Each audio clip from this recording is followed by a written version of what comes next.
അസ്സലാമു അലൈക്കും. അരിയോ ഉഴുന്നോ ഒന്നും ചേർക്കാതെ വളരെ പെട്ടെന്ന് രാവിലേക്ക് ഉണ്ടാക്കിയെടുക്കാൻ പറ്റിയ നല്ലൊരു അടിപൊളി പഞ്ഞി പോലെയുള്ളൊരു ഇഡ്ഡലിൻ്റെ റെസിപ്പിയാണ് കേട്ടോ ഇന്ന്. കണ്ടല്ലോ, ഞാൻ കൈകൊണ്ട് തൊടുമ്പോഴേക്കും എന്താ ആ ഒരു തട്ടുന്നൊക്കെ പെട്ടെന്ന് വിട്ട് കിട്ടുന്നുണ്ട്. അതുപോലെ തന്നെ ഇതിൻ്റെ കൂടെ ഒരു അടിപൊളി കോംബോ എന്ന് പറയുന്നൊരു ഗ്രീൻ ചട്നിയാണ് കേട്ടോ. അതും രണ്ടും കൂടിയ സൂപ്പർ ടേസ്റ്റാണ്. ഇഡ്ഡലി ഇഷ്ടമില്ലാത്തവർ പോലും ഇതുപോലെ ഉണ്ടാക്കുകയാണെങ്കിൽ വയറ് നിറച്ച് കഴിച്ചോളും. കണ്ടല്ലോ, നല്ല സോഫ്റ്റാണ് കേട്ടോ. അപ്പോൾ അതിന് വേണ്ടിയിട്ട് ഇന്നും ചോറ് തന്നെയാണ് കേട്ടോ എടുത്തിട്ടുള്ളത്. അപ്പോൾ നമ്മുടെയൊക്കെ വീട്ടിൽ തലേ ദിവസത്തെ ചോറൊക്കെ ബാക്കി ഫ്രിഡ്ജിലുണ്ടെങ്കിൽ അതെടുക്കുക, അതല്ലെങ്കിൽ ഫ്രഷ് ചോറ് ഉണ്ടെങ്കിൽ അതും എടുക്കാം കേട്ടോ. അപ്പോൾ ഏത് അരിൻ്റെ ചോറ് എടുത്താലും ഒരു കുഴപ്പമില്ല. അപ്പോൾ നമ്മൾ മട്ടേരി വെച്ചിട്ടൊക്കെ ഉള്ള ചോറാണെങ്കിൽ നമ്മുടെ ഇഡ്ഡലീൻ്റെ കളറൊക്കെ ഒന്ന് റെഡ് കളർ വരും, അത്രയേ ഉള്ളൂ കേട്ടോ. ടേസ്റ്റൊന്നും ഒരു മാറ്റവും ഉണ്ടാവില്ല.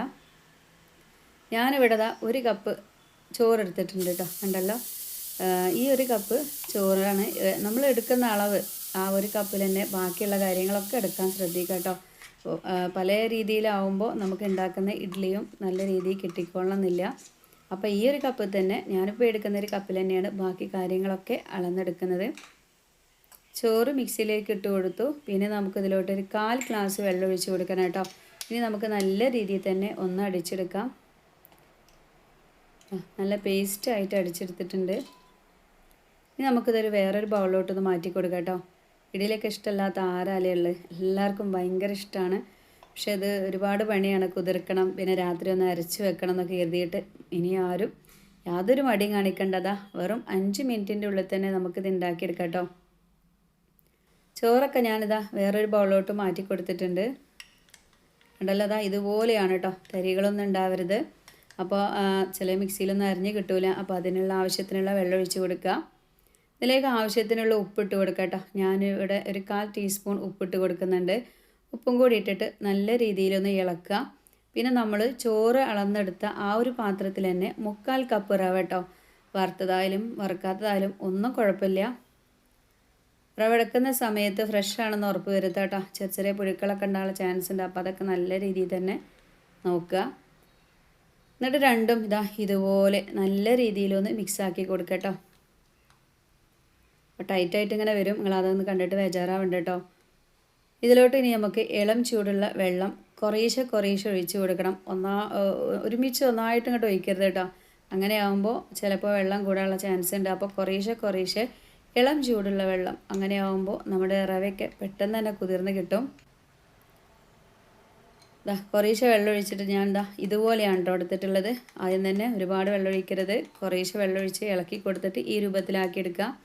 പിന്നെ ഇപ്പോൾ ഞാനൊരു കൃത്യമായിട്ട് വെള്ളത്തിൻ്റെ അളവൊന്നും പറയുന്നില്ല, കാരണം പലരും പല രീതിക്കായിരിക്കുമല്ലോ ചോറായാലും റവയൊക്കെ എടുക്കുക. അപ്പോൾ കണ്ടാൽ മനസ്സിലാവുമല്ലോ. ഇത്ര അത്യാവശ്യം നല്ല ടൈറ്റിൽ തന്നെയാണ് കേട്ടോ മാവി നിൽക്കുന്നത്.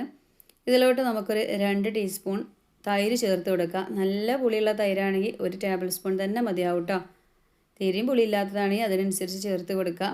ഇനിയിപ്പോൾ തൈര് ചേർക്കാൻ താല്പര്യമില്ലാത്ത ആൾക്കാരാണെങ്കിൽ എന്ത് ചെയ്യുക, ഒരു 2-3 മണിക്കൂർ നമുക്ക് റെസ്റ്റ് ചെയ്യാൻ വെക്കേണ്ടി വരും, ഒരു ഇച്ചിരി പുളി വരാൻ വേണ്ടിയിട്ട് കേട്ടോ.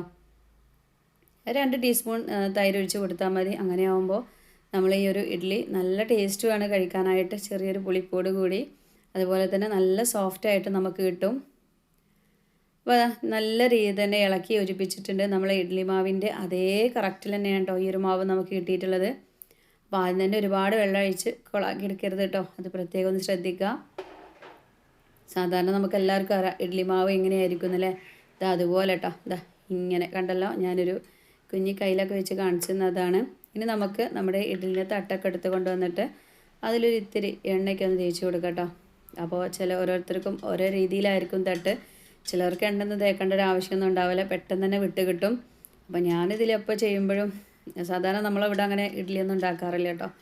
കുട്ടികൾക്കൊന്നും വലിയൊരു ഇഷ്ടമില്ല, അതുകൊണ്ട് തന്നെ ഞാൻ ഉണ്ടാക്കാറുമില്ല. അപ്പോൾ പിന്നെ തട്ടൊന്നും എപ്പോഴെങ്കിലുമൊക്കെ അല്ലേ എടുക്കുള്ളൂ. അപ്പോൾ സാധാരണ ഓയിലൊക്കെ ഇങ്ങനെ തേച്ച് കൊടുക്കുന്ന ആൾക്കാരാണെങ്കിൽ തേച്ച് കൊടുക്കുക കേട്ടോ. എന്നിട്ട് ഓരോ ഇതുപോലെ ഒന്ന് ഒഴിച്ച് കൊടുക്കുക. നല്ല ടൈറ്റായിട്ട് തോന്നും കേട്ടോ. അതിനൊന്നും നിങ്ങൾ ആരും ടെൻഷൻ ആവേണ്ട. നമ്മുടെ ഇവിടെ സ്ഥിരം ബ്രേക്ക്ഫാസ്റ്റ് എന്ന് പറഞ്ഞാൽ നമ്മുടെ ദോശയാണ് കേട്ടോ. ദോശയും അരിയും അതുപോലെ തന്നെ നല്ല കുറച്ച് തേങ്ങയൊക്കെ കൂട്ടി രണ്ടും കൂടി നല്ല രീതിയിൽ തന്നെ മിക്സിയിൽ അരച്ചിട്ട് ചുടുന്ന ചിലവർക്ക് പറയും ദോശ എന്നൊക്കെ കേട്ടോ. പക്ഷെ നമ്മളവിടെ അതിന് ദോശ എന്ന് തന്നെ പറയുന്നത്. നല്ല ടേസ്റ്റാണ് കേട്ടോ അത് കഴിക്കാനായിട്ട്. കുട്ടികൾക്കൊക്കെ ഒരുപാട് ഇഷ്ടമാവുകയും ചെയ്യും. അപ്പോൾ നമ്മൾ വീട്ടിലൊക്കെ സാധാരണ അതുതന്നെയാണ് ഉണ്ടാക്കാറ്. അപ്പോൾ അതാ ഞാൻ ഓരോ തട്ടുക്കും മാവൊക്കെ ഒഴിച്ച് കൊടുത്തിട്ടുണ്ട്. അപ്പോഴേക്കും എന്താ നമ്മുടെ വെള്ളമൊക്കെ നല്ല രീതിയിൽ തന്നെ തിളച്ച് വന്നിട്ടുണ്ട് കേട്ടോ. ഇനി ഓരോ തട്ടും നമുക്കിതിലോട്ടൊന്ന് ഇറക്കി വെക്കാം. അപ്പോൾ ഇന്നത്തെ നമ്മുടെ ഈ ഒരു വീഡിയോ നിങ്ങൾക്കൊക്കെ ഇഷ്ടമാവുകയാണെന്നുണ്ടെങ്കിൽ നിങ്ങളെല്ലാവരും നമ്മുടെ വീഡിയോക്ക് ഒരു ലൈക്ക് തരി കേട്ടോ. അതുപോലെ തന്നെ നമ്മുടെ ഫാമിലിക്കും ഫ്രണ്ട്സിനും ഒക്കെ ഈ ഒരു വീഡിയോ ഷെയർ ചെയ്ത് കൊടുക്കാനും ആരും മറക്കല്ലേ. അപ്പോൾ അത് അടച്ച് വെച്ചിട്ടുണ്ട് കേട്ടോ. കണ്ടല്ലോ, ഏകദേശം നമ്മൾ ഇഡ്ഡലി വേവിക്കാനെടുക്കുന്ന അതേ ടൈം തന്നെയാണ് ഈ ഒരു ഇഡ്ഡലിക്കും വരുന്നത്. ഉൾഭാഗമൊക്കെ വെന്തോ എന്ന് നോക്കാൻ വേണ്ടിയിട്ട് ഒരു കത്തിയോ അല്ലെങ്കിൽ സ്പൂണൊക്കെ വെച്ചിട്ട് ജസ്റ്റ് ഒന്ന് അമർത്തി കൊടുത്ത് നോക്കാം. നമ്മളത് നല്ല കറക്റ്റായിട്ട് വേവായിട്ടുണ്ട് കേട്ടോ. നമുക്കിതിൽ നിന്ന് എടുത്ത് മാറ്റി കൊടുക്കാം. രണ്ടാമത്തെ ട്രിപ്പ് കൂടി ഒന്ന് ഒഴിച്ച് കൊടുക്കാം. അപ്പോൾ അത് ചൂടാറി വന്നതിന് ശേഷമാണ് ഞാൻ തട്ടുന്ന ഇളക്കി കൊടുക്കുന്നത്. ആ ചൂടോടൊക്കെ ഇങ്ങോട്ട് ഇളക്കി എടുക്കണ്ട. അങ്ങനെ ആകുമ്പോൾ എനിക്ക് കറക്റ്റായിട്ട് കിട്ടലില്ല കേട്ടോ. ഒന്നിട്ട് ചൂടാറി വരണം എന്ന് കരുതിയിട്ട് നല്ലോണം തണുക്കുന്ന പോലെയല്ല. ആ ഒരു ആവിക്കൊന്ന് പോയതിന് ശേഷം മാത്രം കൈകൊണ്ട് ഇതുപോലെ എടുത്ത് കൊടുത്താൽ മാത്രം മതി. കണ്ടല്ലോ, വളരെ പെട്ടെന്ന് തന്നെ കിട്ടും കേട്ടോ. അത്രത്തോളം സോഫ്റ്റുമാണ്. നമ്മുടെ ഇഡ്ഡലി തട്ടിൽ ഒട്ടിപ്പിടിക്കുക അങ്ങനെയൊന്നും ചെയ്തിട്ടില്ല കേട്ടോ. നമുക്ക് കാണുമ്പോൾ തന്നെ അറിയാൻ പറ്റും. സ്പൂൺ എടുത്തിട്ടില്ല, കത്തിയൊന്നും വേണ്ട. നമുക്ക് കൈകൊണ്ട് പതുക്കെ പതുക്കെ അങ്ങനെ ഇളക്കിയെടുത്താൽ മാത്രം മതി കേട്ടോ. അപ്പോൾ ഇതിലേക്ക് നല്ലൊരു കോംബോ എന്ന് പറഞ്ഞാൽ സാമ്പാർ അടിപൊളിയാണ്. അതുപോലെ തന്നെ ചട്നി എല്ലാതും സൂപ്പർ ടേസ്റ്റ് തന്നെയാണ്. അപ്പോൾ ഇന്ന് ഇതിന് പറ്റിയൊരു അടിപൊളി കോംബോ എന്ന് പറയുന്ന നമ്മുടെ തേങ്ങാ ചട്നിയാണ് കേട്ടോ. തേങ്ങാ ചട്നി എന്ന് പറയുമ്പോൾ ഒരു ഗ്രീൻ ചട്നിയാണ്. അതിൽ നമ്മളൊരു സ്പെഷ്യൽ ഇൻഗ്രീഡിയൻറ്റും കൂടി ചേർക്കുമ്പോൾ സൂപ്പർ ടേസ്റ്റാണ് കേട്ടോ ആ ഒരു ചട്നിക്ക്. അപ്പോൾ അത് നമ്മുടെ സോഫ്റ്റ് ഇഡ്ഡലി ഇവിടെ റെഡി ആയിട്ടുണ്ട്. കണ്ടല്ലോ, കൈകൊണ്ടൊക്കെ ഞാൻ അമർത്തുമ്പോൾ കണ്ടാൽ തന്നെ അറിയാൻ പറ്റും നല്ല സോഫ്റ്റാണ്. അതുപോലെ തന്നെ സാധാരണ ഇഡ്ഡലി ഇഷ്ടമില്ലാത്ത ആൾക്കാർക്ക് ഇതുപോലെ ഉണ്ടാക്കി കൊടുക്കുകയാണെങ്കിൽ അവരെന്തായാലും കഴിക്കൂട്ടോ. അത്ര രുചിയുണ്ട് ഈ ഒരു ഇഡ്ഡലി. ചോറ് വെച്ച് ചെയ്യുന്നതുകൊണ്ട് തന്നെ നല്ല സോഫ്റ്റാണ് കേട്ടോ. അങ്ങനെ ഇതാ ബാക്കി ഞാനിതാ തട്ടിക്കൊഴിച്ച് കൊടുക്കുകയാണ്. അപ്പോൾ ഏകദേശം നമുക്കിതാ കഴിഞ്ഞു കേട്ടോ. ഒരു കപ്പ് ചോറും റൗണ്ട് അത്യാവശ്യം നല്ല രീതിയിൽ തന്നെ നമുക്ക് കിട്ടിയിട്ടുണ്ട്. ഒരു 2-3 ആൾക്കാരുള്ളിടത്തൊക്കെ ഒരു കപ്പ് ചോറും ഒരു 3/4 കപ്പ് റവ തന്നെ മതിയാകും. അപ്പോൾ ഇതിലോട്ടുള്ള സ്പെഷ്യൽ ചട്നിക്കുള്ള പരിപാടി എന്ന് പറഞ്ഞാൽ ഒരു കുറച്ച് തേങ്ങ എടുത്തിട്ടുണ്ട് കേട്ടോ.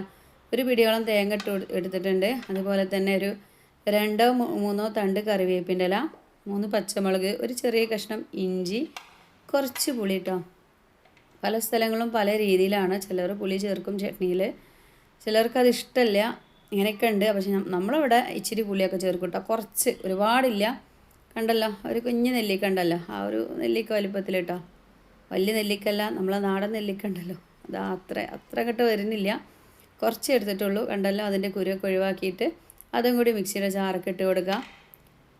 പിന്നെ കറിവേപ്പിൻ്റെ ഇലക്കൊന്നും ഒട്ടും മടി കാണിക്കണ്ട കേട്ടോ. ഇങ്ങനെ ആവുമ്പോൾ നമ്മൾ അരച്ച് കഴിക്കുമ്പോൾ നല്ല നാടൻ കറിവേപ്പിൻ്റെ ഇല, അതായത് നമ്മുടെ തൊടിയിലൊക്കെ ഉള്ള കറിവേപ്പിൻ്റെ ഇല ആണെങ്കിൽ 2-3 തണ്ടൊക്കെ ഇട്ട് കൊടുക്കുക കേട്ടോ. ദഹനത്തിനും അതുപോലെ വിശപ്പില്ല എന്ന് പറയുന്നവർക്ക് വിശപ്പെടുക്കാനും ആരോഗ്യത്തിനൊക്കെ ഒരുപാട് നമ്മളെ കുടലിലൊക്കെ എന്തെങ്കിലുമൊക്കെ ഉണ്ടെങ്കിൽ അതിനൊക്കെ വേസ്റ്റൊക്കെ പുറന്തള്ളാനൊക്കെ സഹായിക്കുന്ന ഒരു അടിപൊളി സംഭവം തന്നെയാണ് നമ്മളെ കറിവേപ്പിൻ്റെ ഇല. പക്ഷേ പലരും, ഞാൻ ഉൾപ്പെടെ നമ്മൾ കറിയിലൊക്കെ കണ്ടാൽ നമ്മൾ കഴിക്കൊന്നുമില്ല, അതിനെ പുറത്തൊക്കെ എടുത്ത് ഒഴിവാക്കൂലേ. അപ്പോൾ ഇതുപോലെ അരച്ച് കഴിക്കുകയാണെങ്കിൽ നമ്മുടെ ശരീരത്തിന് നല്ല രീതിയിൽ തന്നെ കിട്ടും കേട്ടോ അതിൻ്റെ ഗുണങ്ങളൊക്കെ. പിന്നെ ഞാനിതാ ഒരു അത്യാവശ്യം വലിയൊരു പിടി മല്ലിച്ചപ്പ് നല്ല വൃത്തിയിൽ കഴുകിയെടുത്തിട്ട് വാടിയിലൊക്കെ ഉണ്ടെങ്കിൽ അതൊക്കെ ഒഴിവാക്കി കൊടുത്തിട്ട് ഇതുപോലെ കട്ട് ചെയ്തിട്ട് അതും കൂടി മിക്സിൻ്റെ ജാറൊക്കെ ഇട്ട് കൊടുക്കുകയാണ്. അപ്പോൾ കഴുകണം കേട്ടോ, നല്ല വൃത്തിയായിട്ട് തന്നെ കഴുകിയെടുക്കണം. ഈ ഒരു ചട്നി നല്ല ടേസ്റ്റാണ്. പക്ഷേ നിങ്ങളത് വൃത്തിയിൽ കഴുകാഞ്ഞാൽ പല രോഗങ്ങൾക്കും കാരണമാകും. ആവശ്യത്തിനുള്ള ഉപ്പും ഒരു 1/4 ഗ്ലാസ് വെള്ളം കൂടി ഒഴിച്ചിട്ട് ഇത് നമുക്ക് നല്ല പേസ്റ്റ് ആക്കിയിട്ട് അടിച്ചെടുക്കാം കേട്ടോ. നമ്മുടെ ചട്നി നല്ല ഗ്രീൻ കളറായിട്ട് നമുക്ക് കിട്ടും.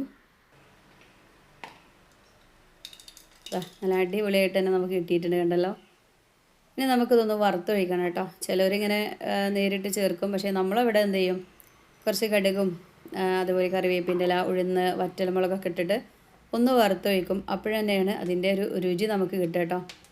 ഇനിയിപ്പോൾ നിങ്ങളെ കയ്യിൽ പൊട്ടുകടല ഉണ്ടെങ്കിൽ ഈ ഒരു തേങ്ങ അരക്കുന്ന സമയത്ത് അതിലോട്ട് ഒരു 2 ടേബിൾ സ്പൂൺ പൊട്ടുകടലയും കൂടി ചേർത്ത് അരക്കുകയാണെങ്കിലും നമ്മുടെ ചട്നി സൂപ്പർ ടേസ്റ്റ് ആയിരിക്കും. അപ്പോൾ അതൊക്കെ നമ്മുടെ കയ്യിലുണ്ടെന്നുണ്ടെങ്കിൽ നിങ്ങൾ ചേർത്ത് കൊടുക്കുക കേട്ടോ. അപ്പോൾ വറവിടാൻ വേണ്ടിയിട്ട് ഞാനിതാ ഒരു കുഞ്ഞ് ചട്ടി വെച്ച് കൊടുത്തിട്ടുണ്ട്. അതിൽ കുറച്ച് വെളിച്ചെണ്ണ തന്നെ ഒഴിച്ച് കൊടുക്കണം. പിന്നെ നമ്മളൊരു ടീസ്പൂൺ കടുകിനൊന്നും കുറക്കണ്ട കേട്ടോ. കടുകൊക്കെ ഒരു ടീസ്പൂൺ ആയിക്കോട്ടെ. അതുപോലെ തന്നെ ഉഴുന്നും ഒരു ടീസ്പൂൺ. രണ്ടും നല്ല രീതിയിൽ ഇങ്ങനെ മുരിഞ്ഞ് വരുമ്പോൾ കുറച്ച് വറ്റൽമുളകും കറിവേപ്പിൻ്റെ ഇലയും ഇട്ട് കൊടുക്കുക കേട്ടോ. ഇപ്പോൾ സാമ്പാർ ഉണ്ടാക്കുന്നവർക്ക് സാമ്പാറും നല്ലൊരു അടിപൊളി കോംബോ തന്നെയായിരിക്കും ഈ ഒരു നമ്മുടെ ഇഡ്ഡലിക്ക് കേട്ടോ. അത് രണ്ട് നല്ല രീതിയിൽ മുരിഞ്ഞ് നല്ലൊരു അടിപൊളി സ്മെല്ല് ഇങ്ങനെ വരുന്നുണ്ട്. ഈ ഒരു സമയത്ത് ഞാൻ ഗ്യാസ് ഓഫ് ആക്കിയിട്ടുണ്ട് കേട്ടോ. അപ്പോൾ ചിലർക്ക് കുറച്ച് വെക്കുന്നവർക്ക് കുറച്ച് വെക്കാം. അപ്പോൾ നല്ല ചൂടുള്ളതുകൊണ്ടാണ് ഞാനിത് ഗ്യാസ് ഓഫ് ആക്കിയത്. ആ ഒരു ചൂടിൽ കിടന്നിട്ട് വറ്റൽമുളകും കറിവേപ്പിൻ്റെലൊക്കെ നല്ല രീതിയിൽ തന്നെ ഒന്ന് മുരിഞ്ഞ് കിട്ടട്ടെ. എന്നിട്ട് നമ്മുടെ ഈ ഒരു ചട്നിയിലോട്ട് ഒഴിച്ച് കൊടുത്തിട്ട് നല്ല രീതിയിൽ തന്നെ ഒന്ന് ഇളക്കിയെടുക്കാം കേട്ടോ. അപ്പോൾ കായത്തിൻ്റെ പൗഡർ ചേർക്കുന്നവരുണ്ട്, അത് ഓരോരുത്തർക്ക് ഓരോ ഇഷ്ടമാണ്. താല്പര്യമുള്ള ആൾക്കാർക്ക് ഒരു ഇത്തിരി കായത്തിൻ്റെ പൗഡറും കൂടി ആ ഒരു എണ്ണയിലിട്ടിട്ട് മൂപ്പിച്ചിട്ട് ഇതിൽ ഒഴിച്ച് പറട്ടോ. ഗ്യാസ് ഓഫാക്കിയിട്ട് കായത്തിൻ്റെ പൗഡർ ഇട്ട് കൊടുക്കണം. അപ്പോൾ ഞാനത് ചെയ്തിട്ടില്ല, കണ്ടല്ലോ നമ്മുടെ സൂപ്പർ ടേസ്റ്റി ആയിട്ടുള്ള ചട്നി. ഉപ്പ് ഈ ഒരു സമയം നമുക്കൊന്ന് ചെക്ക് ചെയ്ത് നോക്കാം കേട്ടോ. ഉപ്പില്ലെങ്കിൽ ഇട്ട് കൊടുക്കണം. ചട്നിക്ക് നമ്മുടെ മല്ലിച്ചപ്പിൻ്റെ കുത്തലോ അങ്ങനെയൊന്നും ഇല്ല കേട്ടോ. ഇനിയിപ്പോൾ അങ്ങനെയൊന്നും നിങ്ങൾ കരുതണ്ട. നല്ല ടേസ്റ്റാണ് കഴിക്കാനായിട്ട്. നമുക്ക് ദോശയുടെ കൂടെയും അതുപോലെ തന്നെ ചപ്പാത്തിക്കും ഒക്കെ പറ്റും ഈ ഒരു ചട്നി കേട്ടോ. ഒരു പ്രത്യേക രുചി തന്നെ ഉണ്ട്. അപ്പോൾ ഞാൻ കുറച്ച് ടൈറ്റായിട്ടാണ് ചട്നി ഉണ്ടാക്കിയത്. നമ്മളെപ്പോഴും ഇങ്ങനെയായിട്ട് ഉണ്ടാക്കുക. പലരും പല രീതിക്കായിരിക്കും, ചിലർ നല്ല ലൂസാക്കിയിട്ട് ഉണ്ടാക്കാറുണ്ട്. അപ്പോൾ അതൊക്കെ ഓരോരുത്തരുടെ ഇഷ്ടത്തിനനുസരിച്ച് ചെയ്യുക. അപ്പോൾ അതാ നമ്മുടെ സൂപ്പർ ഇഡ്ഡലി ഇവിടെ റെഡി ആയിട്ടുണ്ട്. ഇത് കട്ട് ചെയ്ത് നോക്കുമ്പോൾ തന്നെ നിങ്ങൾക്ക് അറിയാം, കട്ട് ചെയ്യുന്ന സമയം കണ്ടാൽ അറിയാം അത്രയും സോഫ്റ്റാണ് കേട്ടോ. നമ്മൾ റവയും ചോറൊക്കെ വെച്ച് ചെയ്ത ഈ ഒരു അടിപൊളി ഇഡ്ഡലി രണ്ടും നല്ല അടിപൊളി കോംബോ ആണ്. പെട്ടെന്ന് ഓഫീസിലൊക്കെ പോകുന്നവർക്കും അതുപോലെ തന്നെ രാവിലെ ജോലിക്ക് പോകുന്ന ആൾക്കാർക്കൊക്കെ പെട്ടെന്ന് ഉണ്ടാക്കിയെടുക്കാൻ പറ്റിയ ഒരു അടിപൊളി ബ്രേക്ക്ഫാസ്റ്റ് റെസിപ്പി തന്നെയാണ് കേട്ടോ ഇത്. അതുപോലെ തന്നെ രാത്രി എന്തെങ്കിലുമൊക്കെ സ്പെഷ്യലൊക്കെ ഉണ്ടാക്കാൻ ആഗ്രഹിക്കുന്ന ആൾക്കാർക്കും ഇത് വളരെ ഇഷ്ടമാവും കേട്ടോ. ഇഡ്ഡലി സാധാരണ പൊതുവേ നമ്മളവിടുത്തെ മക്കൾക്കൊന്നും ഇഷ്ടമില്ലെങ്കിൽ കൂടി ഈ ഒരു സംഭവം അവർക്ക് ഉണ്ടാക്കിയെടുത്തു. ആദ്യം ഇഡ്ഡലി ആണെങ്കിൽ ഞങ്ങൾക്ക് വേണ്ടാണ്, കാരണം പുളിപ്പായിരിക്കും എന്നൊക്കെ പറഞ്ഞിട്ട് മക്കൾക്ക് വേണ്ടാന്ന് പറഞ്ഞെങ്കിലും പിന്നെ അവരൊക്കെ വയറ് നിറച്ച് കഴിച്ചു കേട്ടോ. അപ്പോൾ അവർക്കൊക്കെ ഭയങ്കര ഇഷ്ടമായിക്കണ്. അതുപോലെ ഇഡ്ഡലി ഇഷ്ടമില്ലാത്ത ആരെങ്കിലുമൊക്കെ ഉണ്ടെങ്കിൽ ഇതുപോലെ ഒന്ന് ചെയ്ത് കൊടുക്കുകയാണെങ്കിൽ 100% അവർക്ക് ഇഷ്ടമാവും കേട്ടോ. ഈ ഒരു സ്പെഷ്യൽ ഗ്രീൻ ചട്നിയും കൂടി ഉൾപ്പെടുത്താൻ നോക്കുക. അപ്പോൾ ഇന്നത്തെ നമ്മുടെ വീഡിയോ ഇത്രയേ ഉള്ളൂ. നിങ്ങളെല്ലാവർക്കും ഈ വീഡിയോ ഒന്ന് ഷെയർ ചെയ്ത് ഒന്ന് സപ്പോർട്ട് ചെയ്യുക. ഇൻഷാ അല്ലാഹ് നാളെ വരാം. എല്ലാവരോടും അസ്സലാമു അലൈക്കും.